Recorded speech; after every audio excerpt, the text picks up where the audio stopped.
ప్రాణ సంకటం ఎదురైనప్పుడు ఆత్మగౌరవం అర్థం లేనిదవుతుంది. ప్రాణాలే పోయేటప్పుడు స్వాభిమానం, స్వంత వ్యక్తిత్వం నిరర్ధకమైపోతాయి. ఈ వ్యర్థమైన విలువలను మధ్యలోకి రానివ్వకూడదు. ఇంకా దయ ఏమాత్రం ఉండకూడదు. చంపేయండి. సాధు, సజ్జన, ఋషి, ముని, స్త్రీ, వృద్ధ, చివరికి నవజాత శిశువైనా సరే. అయితే ఒక్క మాట, శత్రువు శక్తి పుంజుకున్నట్లయితే, పరాజయం కంటి ముందు నిలబడ్డట్లయితే తక్షణమే శత్రువు కాళ్లను పట్టుకో, లేదా ప్రాణభిక్ష కోరుకో. అహంకారాన్ని దరిచేరనివ్వద్దు. అగ్నిః శేషం, రుణః శేషం, శత్రుః శేషం తథైవ చ. పునః పునః ప్రవర్ధయే, తస్మాద్ శేషం న కార్యే. అంటే దాని అర్థం,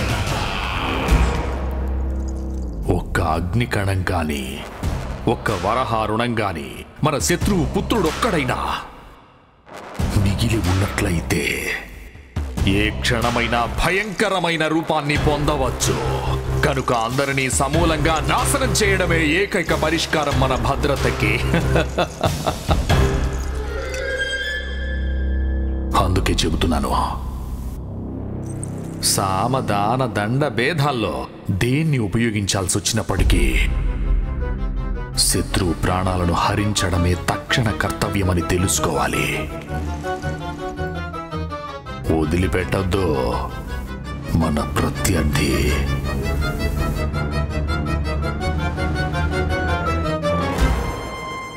ఆ విష్ణువైనా సరే.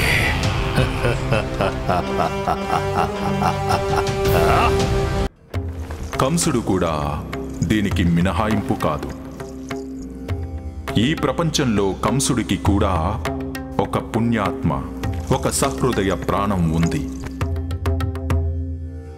అదే అతడి ముద్దుల చెల్లెలు దేవకి.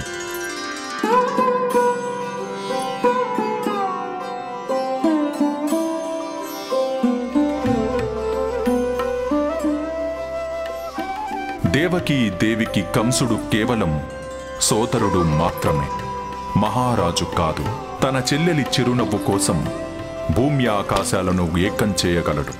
అందుకే తన చెల్లెలు దేవకిని యాదవరాజైన వసుదేవుడికి ఇచ్చి అంగరంగ వైభవంగా వివాహం జరిపించాడు. ఆగో ఆగో ఆగో ఆగో.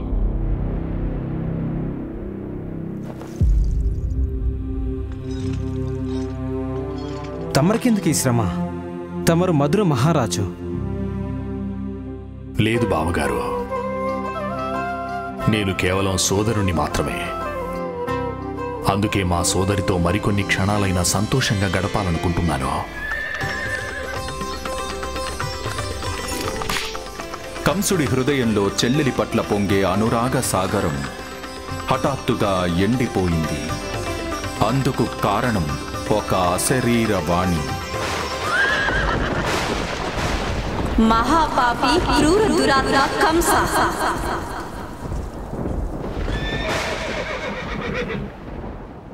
ఏ దేవకినైతే నువ్వు వింతగా ప్రేమగా అత్తారింటికి తీసుకువెళ్తున్నావో తనే నీ అంతానికి మూల కారణమవుతుంది.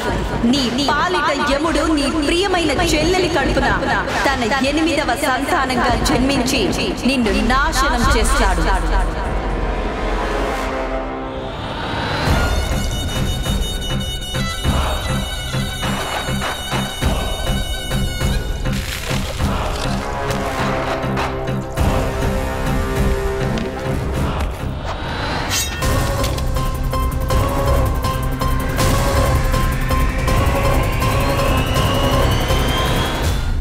ఎవరు మీరు? నాకు మిమ్మల్ని చూస్తే భయం వేస్తోంది. మీరు మా అన్నయ్య అయ్యే అవకాశం లేదే. సరిగ్గా చెప్పావు నువ్వు.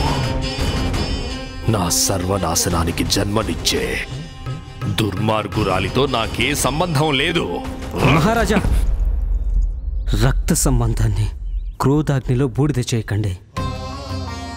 ఏ సోదరినైతే మీరు అల్లారు ముద్దుగా పెంచుకున్నారో తను మీకు విరుద్ధంగా ఏదైనా కుట్రలో పాలు పంచుకుంటుందా? అయినా మా సంతానం మిమ్మల్ని ఎందుకు నాశనం చేస్తుంది చెప్పండి?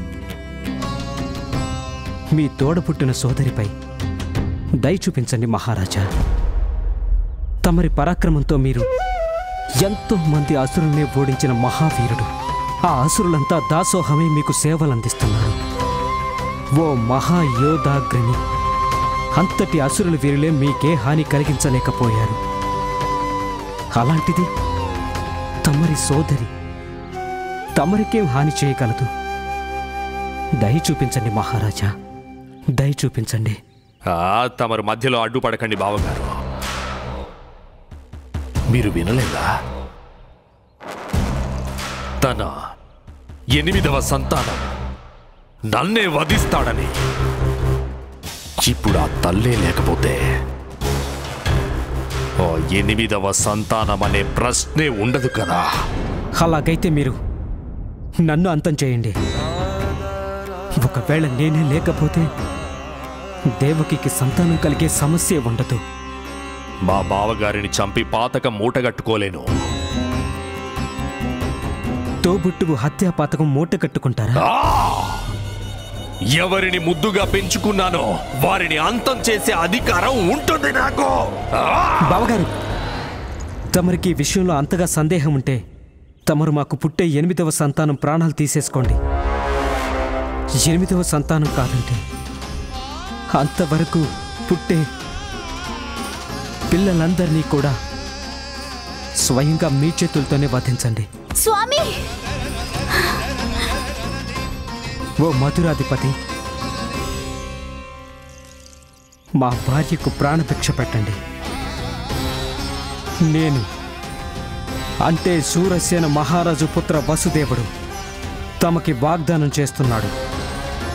తన 8 మంది పిల్లల్ని జన్మించిన వెంటనే తమరి ముందుకు తీసుకొస్తాను. తన 8 మంది పిల్లల్ని జన్మించిన వెంటనే తమరి ముందుకు తీసుకొస్తాను.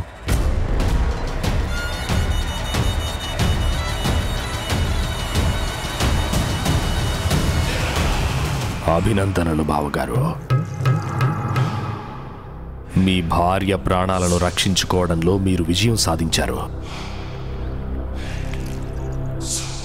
కానీ మీకు పుట్టే సంతానానికి బతికే అదృష్టం ఉండదు. వాగ్దానం మరువకండి.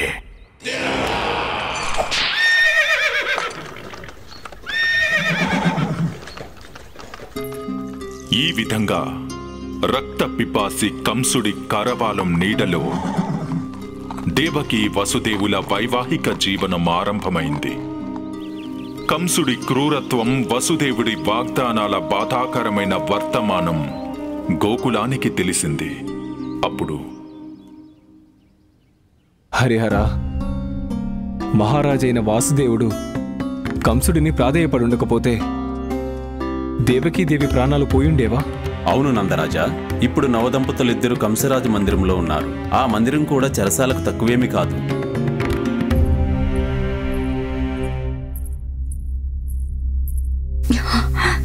ఏ అన్నకైనా తన తోబుట్టువుతో అలా ప్రవర్తించాలని ఎలా అనిపిస్తుంది?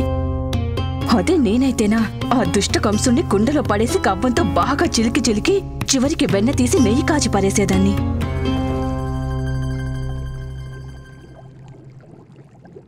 లేదు, నెయ్యి కాదు, ఈ కంసుడు చీడ పురుగు. రోట్లో వేసే రోకలతో ఎలా దంచుతానంటే ఇంకెప్పుడు అలాంటి ఆలోచన కూడా రాదు తనకి.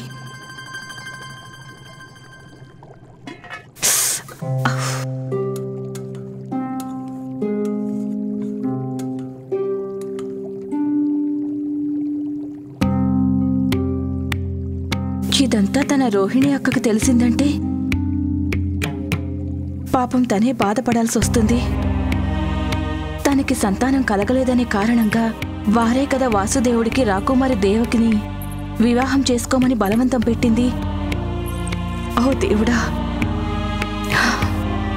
సంతానం కోసం రోహిణి యొక్క తన జీవితంలో ఎవ్వరూ చేయలేని త్యాగం చేసింది. తనకి ఈ విషయం తెలిస్తే ఎలా? ఆ సంతోషాన్ని ఆ క్రూర కంసుడు మట్టిపాలు చేసేశాడనేగా తానెంత తల్లడిల్లుతుందో.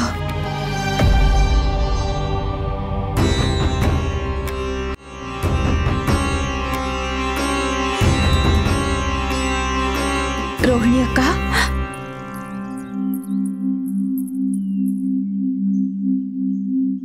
నందరాజా, దయచేసి నన్ను మీ అన్నయ్య దగ్గరికి తీసుకువెళ్ళండి. సంకట పరిస్థితుల్లో నేను తనకు తోడుగా ఉండటం మంచిది. కాని వదిన, తెలుసా వసుదేవ్ అన్న ఇంకా దేవకి వదిన కంసుడి మందిరంలో గట్టి బందోబస్తుతో ఉంచారని తెలిసింది. భార్యాభర్తలంటే ఒకరికొకరు అండదండలుగా ఉండాలి. కంసుడి పహారా ఎంత కట్టుదిట్టంగానైనా ఉండవచ్చును గాక. ఇప్పుడు వారికి సోదరి దేవకికి నా అవసరం ఉంది.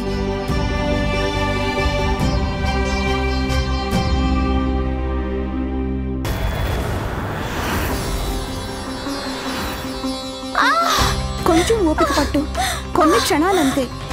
కాస్త ఓర్చుకో దేవకి. నేను అంటే శూరసేన మహారాజు పుత్ర వసుదేవుడు తమకి వాగ్దానం చేస్తున్నాడు. తన 8 మంది పిల్లల్ని జన్మించిన వెంటనే తమరి ముందుకు తీసుకొస్తాను.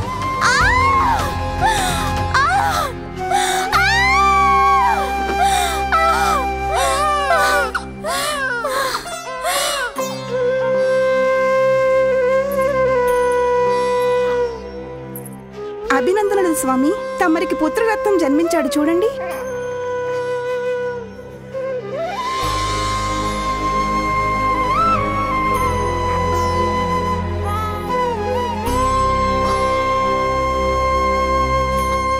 మహారాజుకు తెలిసిందంటే ఏమవుతుంది?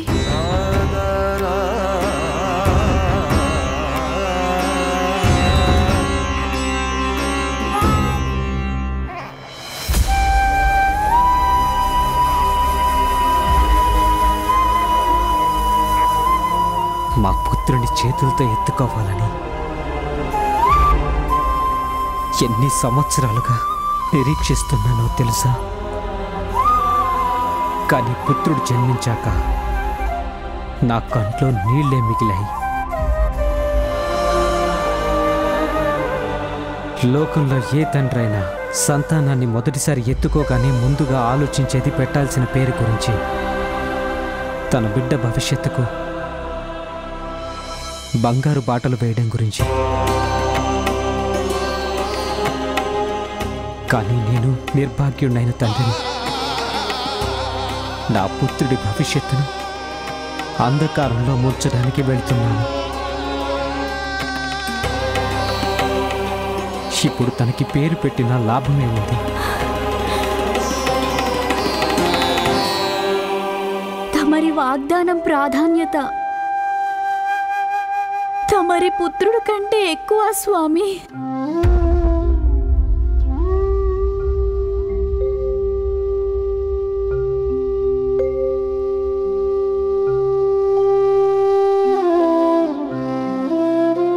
శ్రీమన్నారాయణుడి మారు పేరే సత్యం కదా దేవకి? నువ్వే చెప్పు, నన్ను ఆ శ్రీహరిని ఎలా కాదనమంటావు? నేను నా వాగ్దానం నిలబెట్టుకోక తప్పదు. ఇటు సూర్యుడు అటు ఉదయించినా సరే